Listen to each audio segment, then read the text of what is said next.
massive overcorrection, massive overreaction. And speaking of overrated, Arch Manning this past weekend, woo-wee, was not your hottest, not your brightest. Paul Feinbaum is reaching for something, and it's probably a tissue because my man is somebody else who I didn't mention in that rant of just egregious and outlandish takes. He's a hater. That Arch Manning was going to be the greatest quarterback since Tim freaking Tebow. This guy can't even play with John Brantley at this rate. Okay, we're Tim Tebow. It was a tough one. I'm not going to look overreaction, right? I'm not going to go out on this hill that Arch Manning is overrated. But I also wasn't standing on the same hill saying that he was a top 5 quarterback in the SEC. I don't think either of us, none of us had him in our top 5 quarterbacks for SEC. I didn't have enough to make me feel or believe that he was a top 5 or even just a top quarterback in the SEC. If he was, we probably would have seen a little bit more than just one time against UTSA last year. When we had a big playoff run, nobody heard from Arch. Nobody was there.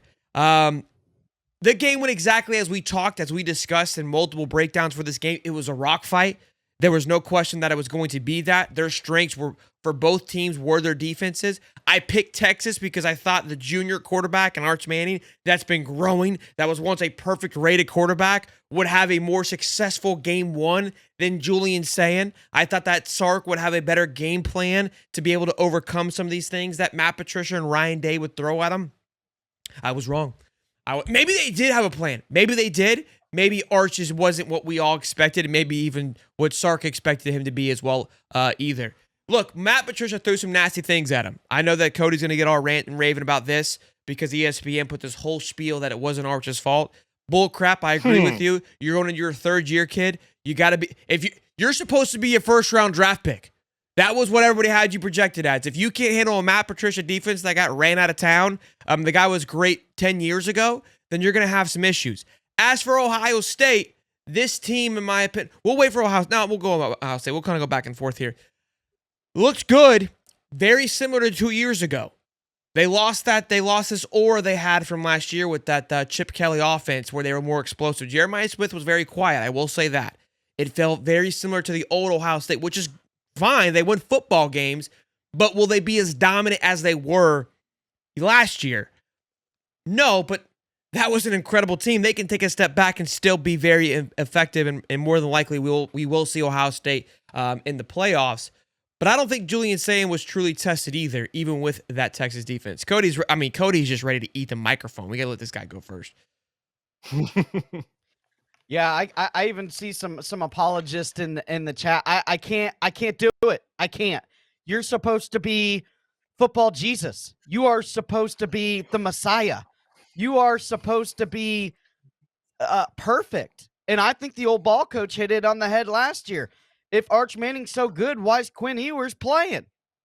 Well, that's why. Hello, he sucks. And for everybody saying, "Oh, well, it was a tough defense at Ohio State and Matt Patricia." Guys, that's why we're not saying he sucks because they put on a defensive clinic. He was missing regular throws and clean pockets. It was high, it was low, it was left, it was right, it was everything but on target with a clean pocket because his footwork's terrible. The Manning Passing Academy. You know who else went to the Manning Passing Academy? Daniel Jones, and he sucks too. I'm so tired of the apologists because Eli, which threw a bunch of picks in the NFL and in at Ole Miss, and then Peyton, who won 1 Super Bowl with a very good team, gets this mystique of aura too. Okay, continue. Gets this mystique or aura like they're the greatest thing since freaking sliced bread. It's terrible. Nobody out of the Manning Passing Academy does. Episode is brought to you by Prize Picks. You and I make decisions every day, but on Prize Picks, being right can get you paid. Don't miss any of the excitement this season on Prize Picks, where it's good to be right. Boys and girls, we got Thursday Night Football, and I decided to dial me up a little lineup here for the boys. Okay, we get the freebie here that Prize Picks always gives you, which gives you the over 1 touchdown from Dak Prescott. I want to say I have him in one of my fantasy leagues. I could, maybe I don't, maybe I do. I don't remember. I like the George Pickens edition. I went with him for the over. Saquon at least getting a touchdown. You know the guy is a touchdown machine. And then, of course, we've got our guy, Jalen Hurts, to have more than 217 passing yards. Jalen Hurts. I think he'll do some fantastic things. Prize Pick is simple to play. Just pick more or less on 2 to 6 players. Stat projections. If you get your picks right, you could cash in. And Prize Picks also offers injury reboots if one of your players leaves the game in the first half and doesn't return. Prize Picks won't count it as a loss. Download the app today and use the code Hightop to get $50 in lineups after you play your first $5 lineups. That's code Hightop to get $50 in lineups after you play your first $5. Prize Picks. It's good to be right. Boys and girls, go download the app today and use the code Hightop. Anything. They're terrible. Little hate. I mean, I feel like Eli and Peyton got some unnecessary, swipes there. But Ty, No. You're supposed to be the Messiah. Cody, it's my turn.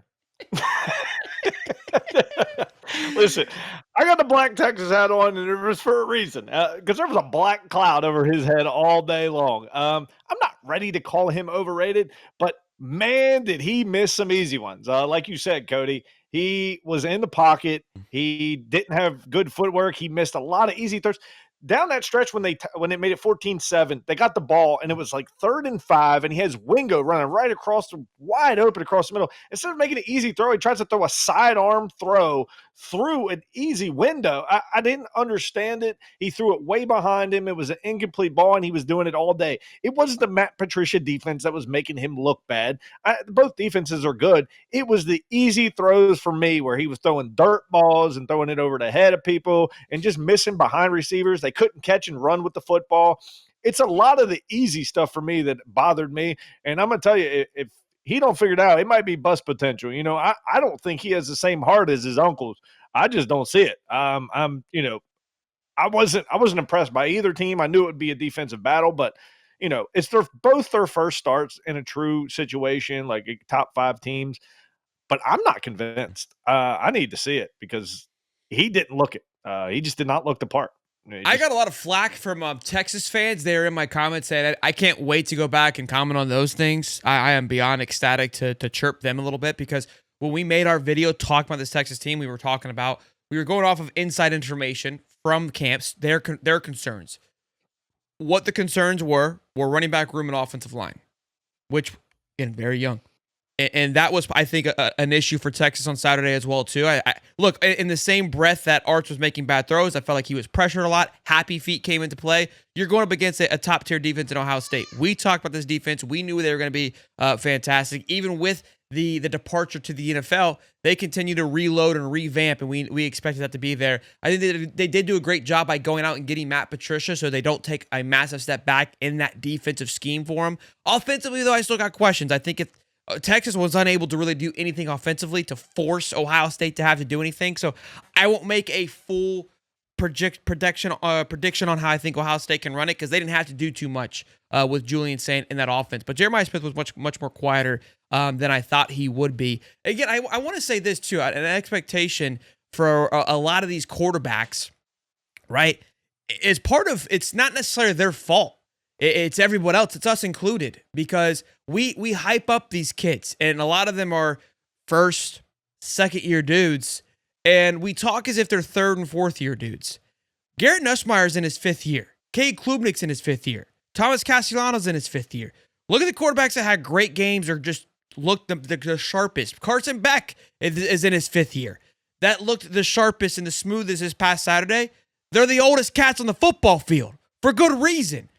Everyone else is extremely young. Lenoris Sellers was right in the middle, and he was right there. I mean, he had points where he showed kind of that more maturity than others. Kind of started off slow, but then really kind of took off towards the end there. He's the oldest of the bunch. All these other guys, DJ, Arch, Julian Sayin, Austin Simmons, John Mateer, another one who looked really good. He's in his 5th year, right?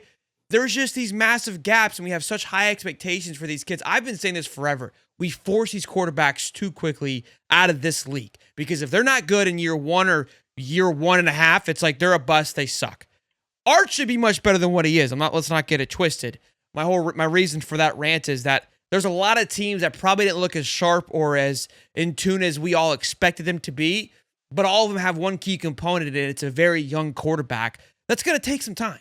And I think these guys will settle in and be good to go. And I think we're in for a phenomenal college football season that I cannot wait for. But I'm not gonna call the Arch overrated yet. Do we have any hot takes on Arch, or what do we think? You need to see more, man. Okay. I'm not ready to, it is at Ohio State. It's in the Horseshoe in a big spot. It's the first. I mean, come on. Like, I'm not ready. Agreed. You can't give him a game and then say, oh, but he did miss easy ones. And that's that's alarming to me, is the easy throws that he missed from inside the pocket. He had him moving, and he'd have guys and he'd throw dirt balls at their feet.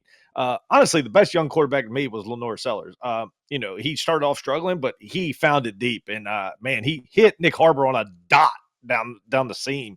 I was like, wow, this kid is starting to grow. And that's dangerous for everyone when he starts to grow, because he is an athlete from all hell. Gunner looked good against Marshall. He looked like he had a lot of control over that offense, and it looked like what I liked from a Gunner Stockton. I know it's Marshall, but again, like, this is what I hate, is like, oh, they played so-and-so. Guys, we're looking for small nuances. This is going to be his first year running this offense. How did he look? Did he look comfortable? Did it look like Kirby trusted him? That's what it looked like to me, that he looked like he was having fun back there. That's something Carson did not look like last year, that Carson looked like on Saturday, that he was having fun playing football. But we'll get into Carson here in just a minute. Somebody asked if Ty was insufferable when FSU won. No, this is why I love Ty. Probably one of the best FSU fans that I know. He was in our chat chirping and saying, look at Thomas, but not insufferable. Like, he had he wasn't, honestly, I'm probably worse if it was the other way around, but he was just doing what I expect him to do. Holly's a little punk, because me and Holly talked prior to the game, and he picked FSU to lose, and then I kind of chirped him a little bit, and then in typical Holly fashion, doesn't respond to me. And then, of course, they win, and then he wants to come back and chirp. It's like, you picked them to lose, too. At least Ty picked Florida State to win. So, if I had to pick one who's more insufferable, it's Holly all day long, because Holly won't say anything until they win. I like a guy that at least owns it back and forth. Ty's right there with me. Oh, I'll own it, buddy. Don't you worry. I'm not perfect by any stretch. I'll own it, but I'll let you know when I get one too. Look, I was egregiously wrong this weekend in so many areas, and it was refreshing. I was like, man, we got our teeth kicked in on some of our picks and some of our analysis, but this just kind of shows you where college football is. It's not predictable, and I think that's what makes it exciting. People are so afraid of being wrong and not being able to talk about when they're not right. I'm okay. Look, the only thing that I know my weakness, it's talking about Florida and trying to have a non-biased opinion about it. I know that. Everyone else, though, I can have a healthy dialogue about it and be good. It's tough when you believe that orange and blue to just take a step back. Jeremy, $2 says, morning, boys. Here's for $2 for the iPad. We had a whole thing yesterday. Cody's our iPad kid now. So Cody's on the sidelines doing what they do. The quarterbacks looking at the iPad. Similar. Yeah, similar. I'll say this: the only good thing that might save Texas this season is they got a 1-2 punch at running back, and I could see a Texas team that just runs it 70, 80 plays a game, just run the ball, and people are going to stack the box, and it's going to be on that Texas O line to get to the second level and create some space. But I mean, Baxter and Windsor. Windsor. Yeah. I mean, those guys are top tier elite of the elite, and Texas always has good backs. But I don't know. You can get coached up, but I don't see a quarterback making that big of a growth in 1 week. I mean, he was missing wide open passes. He'll find some confidence next week, though. He'll find some confidence next week.